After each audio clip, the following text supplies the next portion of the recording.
Hi, my name is Elsie, and today I want to do a book haul. Um, the other day, well, a few months ago actually, I went to London, which is one of my favorite cities in the world. There are just so many bookstores there, and there's such a big literary scene, and I just love the city. And every time I go, I try to get as many books as I can fit into my luggage. And this time around was no different. I went to several bookstores and I came back with several books and I wanted to show them off to you guys. So when I'm home, I don't usually buy books. And that's because I love my library. I love supporting libraries. I'm very lucky that I live in a part of, you know, the country where libraries are pretty accessible to me. I live in California, so as a California resident, I can get um library cards all over the state for free. So I take full advantage of that. And then I am lucky that, since I live in Southern California, I have access to very great library systems. San Diego City, the county of San Diego, LA City, LA County, and then other cities within those counties that offer library services to California residents. So I take full advantage of that. I check out a lot of books from Libby, but also physical books from my local library. So when just every day when I'm at home, I don't usually buy books. Um, the only times when I do buy books is when mostly when I receive it as a gift from someone because my loved ones know that I love to read and I'm always going to accept books. So that's the main source of new books um, in my everyday life. The second reason is that if for some reason I want to just read a book, that I'm desperate to read a book. Um, and I want to own the book. Like if I already know that I'm gonna love the book, or if I had read it from the library and I loved it and I want to own the copy. That is very rare. Most of the time I don't. Most of the time I just wait for me to read the book from the library or to receive it as a gift. Or when I go to London and I buy the books that I am interested in reading or that I loved and that I want to own copies for.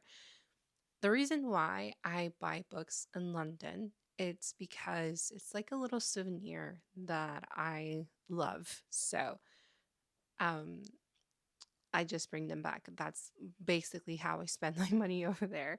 But this also the second reason is because I don't know what it is about the UK covers of books, but I love them. I adore them. I think that most of the time I prefer the UK covers versus the US covers. So I am willing to um, get the UK covers. Like if I'm going to buy a book, I want to have a cover that I like, and so then I'm going to buy the UK cover. So, in my most recent trip to London, I came back with a, a bag of books, and I'm really excited. And yes, it's been months since I came back, and I haven't unpacked my books, if that makes sense. I haven't taken them out of the bag because I've been wanting to do a book haul for so long, but I never got around to it. And then today I was like, I need to put those books away.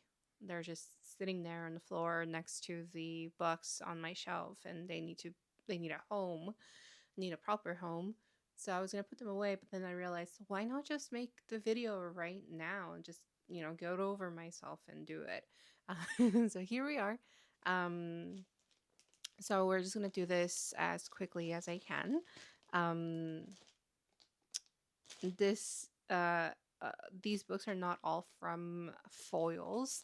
That's the book. That's the bag foils, um, but I just put them all in the same bag.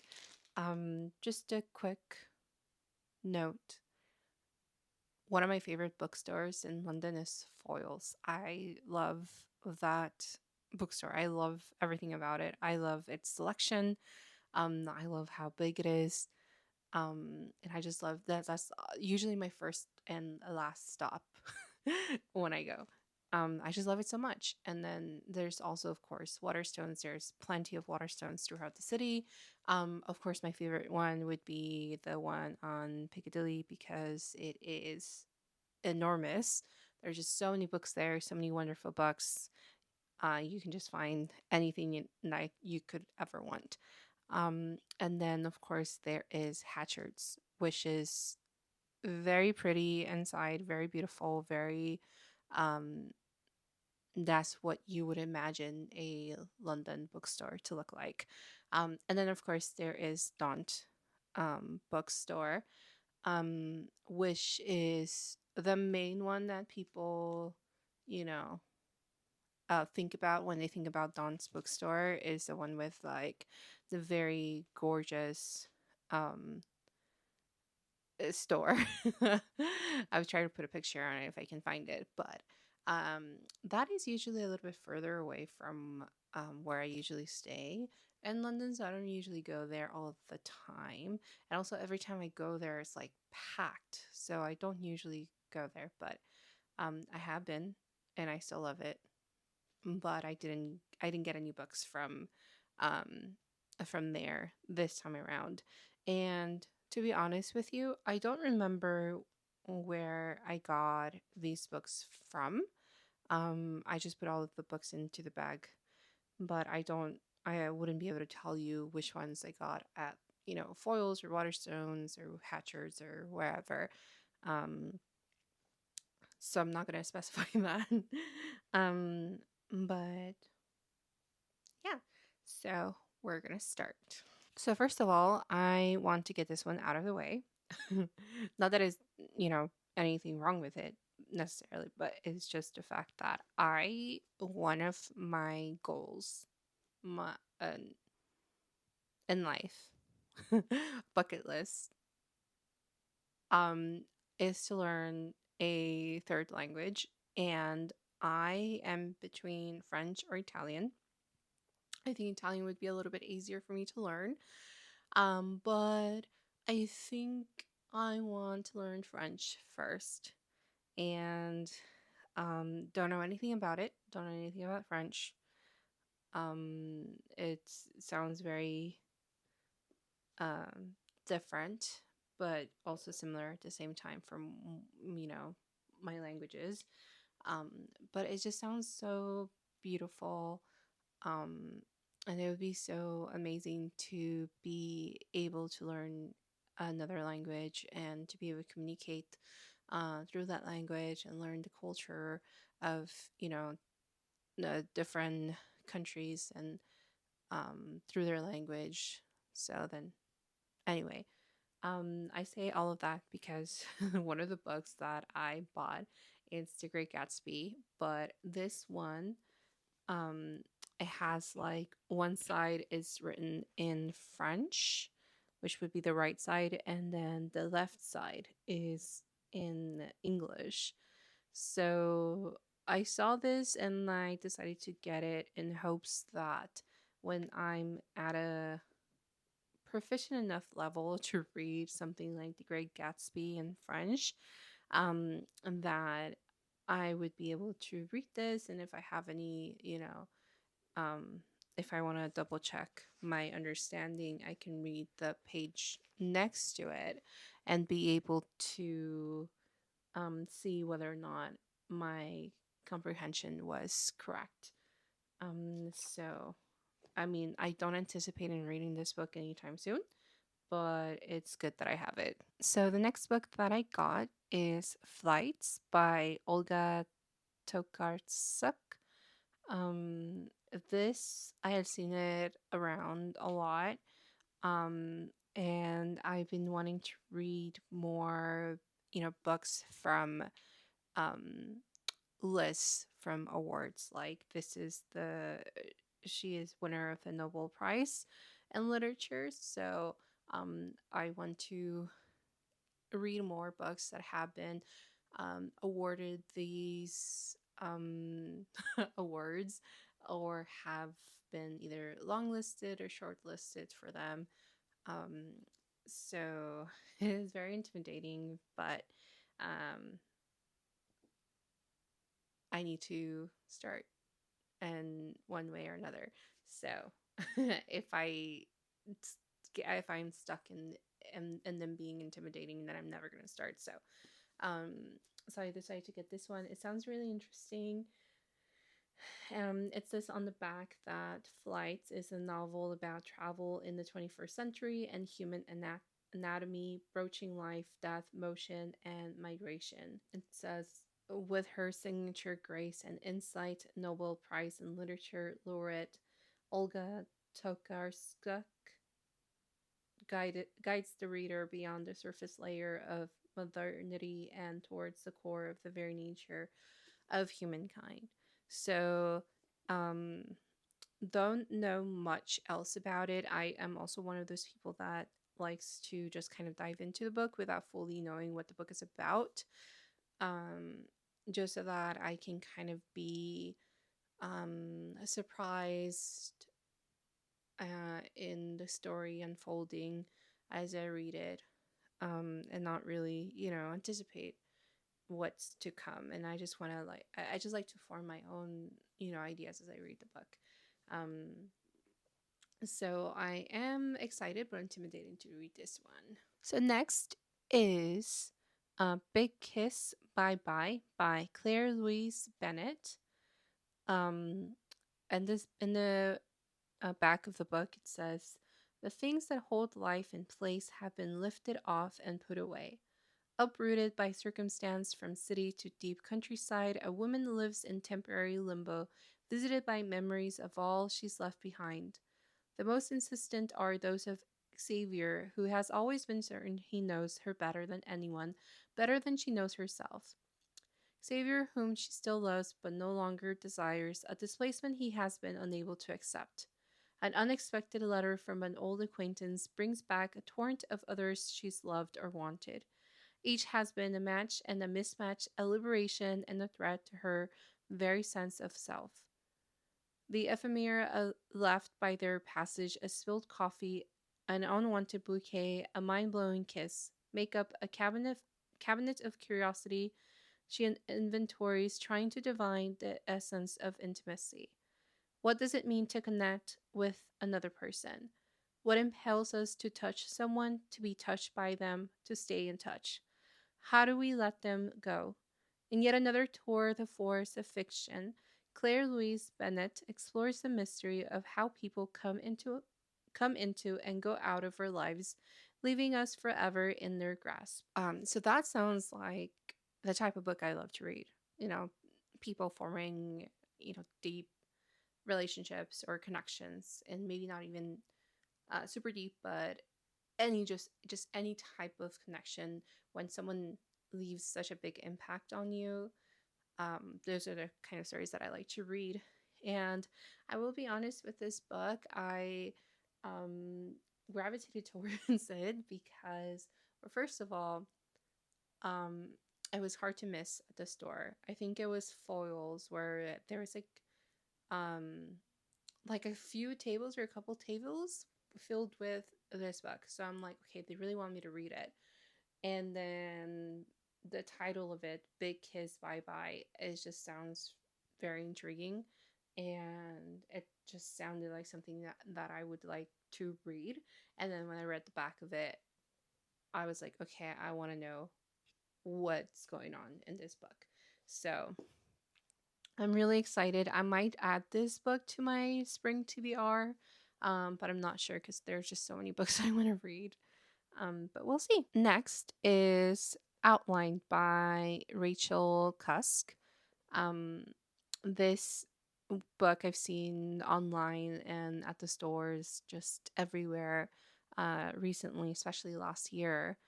Um, and so I wanted to pick it up, and I've seen Rachel Cusk, again, everywhere online and in the stores and just everywhere. I don't know much about her. I don't know much about her books. Um, but I am excited to read her books, and maybe I'll start with this one because it's the one that I have. On the back it says Outline is a novel in 10 conversations. Spare and lucid, it follows a novelist teaching a course in creative writing over an unoppressively hot summer in Athens. She leads her students in storytelling exercises. She meets other writers for dinner. She goes swimming in the Ionian Sea with her seatmate from the plane. The people she encounters speak volubly about themselves, their fantasies, anxieties, pet theories, regrets, and longings. And through these disclosures, a portrait of the narrator is drawn by contrast, a portrait of a woman learning to face great loss. Outline is the first book in the short and yet epic cycle, a masterful trilogy which will be remembered as one of the most significant achievements of our times. If that doesn't want to make you read this book, I don't know what will. I think it just, the back of it just kind of grasps you, like, and wanting to read what's going on. So it's like every time I talk about one of these books, I'm like, okay, I want to add that to my spring TBR. But there's just so many books to add to my spring TBR. I don't want it to be 100 books because I won't be able to read all of them. But patience. Patience. Next is a book that it's very well known. A lot of people have read it, and a lot of people have read it in school. I was not one of those people. Um, it is 1984 by George Orwell, and I've been wanting to read this book for the longest time. I read Animal Farm for the first time last year. Um, I absolutely loved it. Um, and I want to read 1984 just because, well, many reasons. Obviously, it's a classic. It's a book that a lot of people read in school. And then given our political world situation, I think that it is very fitting to read 1984 right now from the little that I know about it. So I won't read what's in the back because, again, I think a lot of people have read um, this book. And I also, this is one of those books that just because I've been exposed to it um, from every day or knowing about it in the back of my mind, I don't want to read more about what it is about. I just want to get into it and read it. So I'm going to set it to the side for now. Next, it is The Vagabond by Colette. Um, don't know anything about it, if I'm being honest. But the back says that it is Colette's semi autobiographical novel that follows 33-year-old Renee Nere as she embarks on a stage career after a divorce from philandering ex husband painter Adolphe Tailandy. Unambiguously feminist and unabashedly sensual, The Vagabond established Colette as a serious novelist, showcasing her talent as an observer of the natural world and a painter of the beauty of the human form. I had not heard about this book before I picked it up at the store. Um, I do remember, I think I got this at Waterstones, but I just, you know, it was, I was just looking at, the spine of it. I remember, being gravitated by this book because it was just on the shelf. It wasn't like facing out or anything. But just the eye up here just kind of caught my eye. And then when I saw the book, um, it's just I think the cover just kind of grabbed me. Um, and before I read the back of the book, I was like, I want to read this book. And there's just something about it. I mean, I am shallow. I do like a good cover, hence buying books in London. um, but I don't want to know too much about it again because I want to go at it a little bit blind. But I'm excited about this one.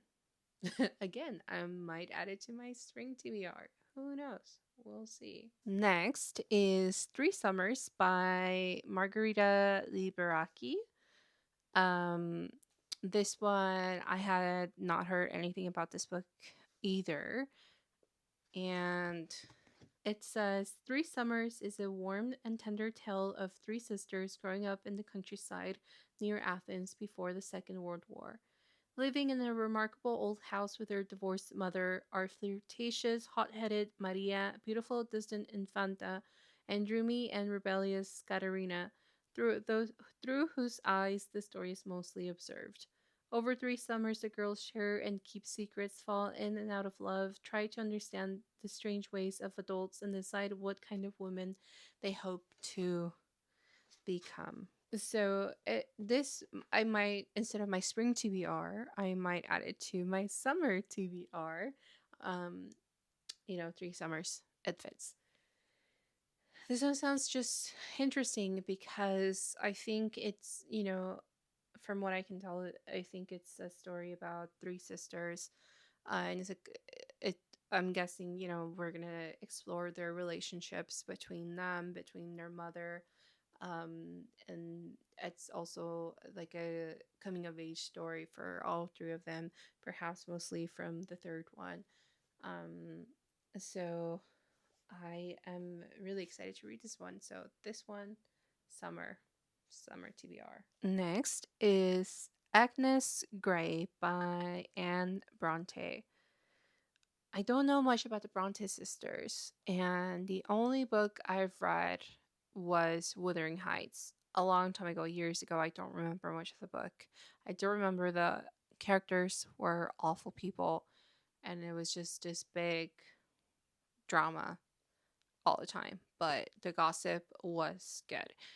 But um but I want to learn more about the sisters, the Bronte sisters, and read um all of their books and just learn about them in general, their stories, like their lives, their upbringing, how it came about that they started writing, like all of those questions of them as people, as writers, and then the relationships between all of them. Hey, it kind of goes into 3 summers. Anyway, so I want to learn all there is to know about the Bronte sisters. I think I've seen somewhere where people say that you're either not either, but like you either gravitate more towards Jane Austen or the Bronte sisters. And for me, I've always gravitated more towards Jane Austen. I've read most of her books. I know more about her life um, than about the Bronte sisters. So I just want to learn more about them. And I so I got this one, Agnes Grey by Anne Bronte, and I'm not going to read the back of it because I think a lot of you already know what the book is about or have read it. Um, and I just kind of want to go at it a little more blind and be surprised. Next is Orlando by Jacqueline Hartman. She is the author of I Who Have Never Known Men. And actually, I bought I Who Have Never Known Men on a previous trip. Um, so I have that book as well. I haven't read it, but my plan is to read them kind of very closely together. Like read I Who Have Never Known Man first, and then read Orlando. Um, and I've heard really good things about the first one, and I kind of know what it is about. Don't know much about, you know, in detail, but from what I can tell, it's just very. It might be like a little bit of an intense book, so I've been kind of putting it off. But I really want to read it.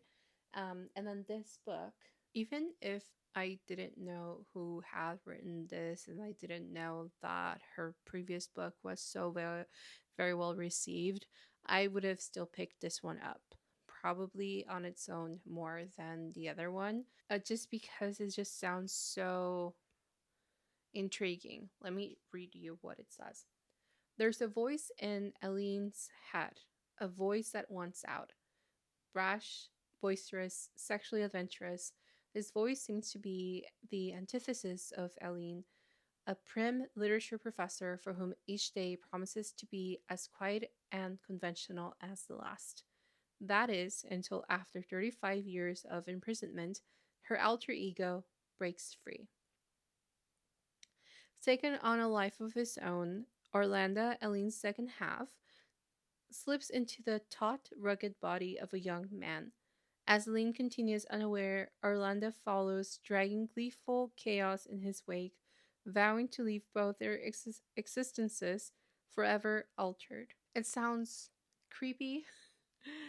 It sounds intriguing. It sounds like it's gonna be a book that kind of gets me to the edge of my seat, wanting to read more. And it sounds like a twisted, creepy version of Lizzie McGuire. Because of the little person in her had the little cartoon. But this one comes into real life as a man, which is scary. So I'm excited to read this one. Next, it is A Giovanni's Room by James Baldwin. This I've actually started reading already. I'm only on page like 25 or something. I just started it earlier today, but let me tell you, so far, the writing, the language, the sentences, just beautiful. There's just some beautiful language in there that I'm like, oh my gosh, why did it take me so long to read this book? So I'm really enjoying this one. Don't want to read what's in the back because again, a lot of people have read this one already. Some of you already know what it's about. And then for me, because I am reading it already, I don't want to read the back of it right now. But so far, it's been really good, and I cannot wait to see what happens. Also, there's a big possibility that I'm gonna cry. So we'll see. Next, it is Entitlement by Ruman Alam. This one just seems like. Let me read you what it says in the back. Money talks. Well, what if it lies? Which we all know it does. Um, an ambitious young black woman plotting her way into the world of the 1%. An old white billionaire facing his own extinction. He's attracted to her intelligence, her refusal to be deferential, maybe also to her blackness. She's drawn to his power and money and his apparent willingness to share both with her. But how far will each of them go to get what they think they deserve? This sounds like it could be a very good, very popular show on like Netflix or HBO or something. Like it just sounds really, I mean, I've said this word before, but intriguing. It sounds like almost scandalous. It's just I cannot find a right word. But I'm gonna read it and then tell you what I think about it. I'm excited. I'm really excited about this one. The next one is Lonely Castle in the Mirror by Misuki Sujimura. Um, I had seen this book before. Um, well, this is one of the last books that I bought. I do remember that because I had seen it around in the stores before, and every time I would grab it and it kind of, I kind of gravitated towards it, and I would, you know, kind of put it down and pick it up again. And then in the end, I was like, no, this sounds really interesting. Like, why am I going to put it down? I'm just going to take it home and read it. And I'm so glad I did because it just sounds so interesting. Let me read you what it says. In the neighborhood in Tokyo, 7 young people wake up to find their bedroom mirrors shining. Placing their palms on the surface, they are pulled through into a wondrous castle where they encounter not only each other, but also their taskmaster, a bossy young girl in a mask named Wolf Queen. Though they don't know it yet, they all have one thing in common. Eager to uncover the secrets of the castle while keeping their own, their time here will not be without glitches. For a start, each day they must leave by 5 o'clock or face a terrifying penalty. They must all hunt for a key that will grant only one wish. They must tell no one about their experience. As they struggle to abide by the rules of the game and each other's emotional boundaries, a moving story unfolds of 7 characters trapped in a cycle of misunderstanding and loneliness who are ultimately set free by the power of friendship, empathy, and sacrifice. That sounds like it's going to make me cry, but I am going to enjoy it. It just sounds very I get intrigued. Someone once told me that I need to read a dictionary. And I'm like, you know what? Fair. That's valid. It's just very hard for me to form coherent thoughts in the moment. Please don't hate me. But I probably should read a dictionary. Anyway, this book sounds really intriguing. I cannot wait to read it. And I'll tell you all about it. Hopefully, I'll read a dictionary by then, but I make no promises. Okay, so last but certainly not least is Villette by Charlotte Bronte. Again, yes, another Bronte. Um, and again, I'm not going to read what's in the back because a lot of you have already read it. They know what it's about, and I also don't want to read too much about what it is about. But I'm really excited. Again, everything that I said earlier about the Bronte sisters, um, this is in hopes of reaching that goal of knowing more about them, knowing their work, and knowing their life. So I wanted to get more books by Charlotte and um, Anne. I already have Wuthering Heights by Emily Bronte. And I have Jane Eyre also somewhere, although I think that one is by Charlotte. I want to again. I just want to read more of their books. I've only read one, and I want them to get to know their life and their work. It's kind of like a goal or like an interest of mine wanting to read more about them. So that's it for now. Thank you so much for watching this book haul. Let me know if you've read any of these books. Let me know what you thought about them, which one you think I should start with, which ones should I add to my spring TBR, which ones should I leave for later for summer. Um, and yeah, thank you again so much for watching, and I'll see you on the next one. Bye.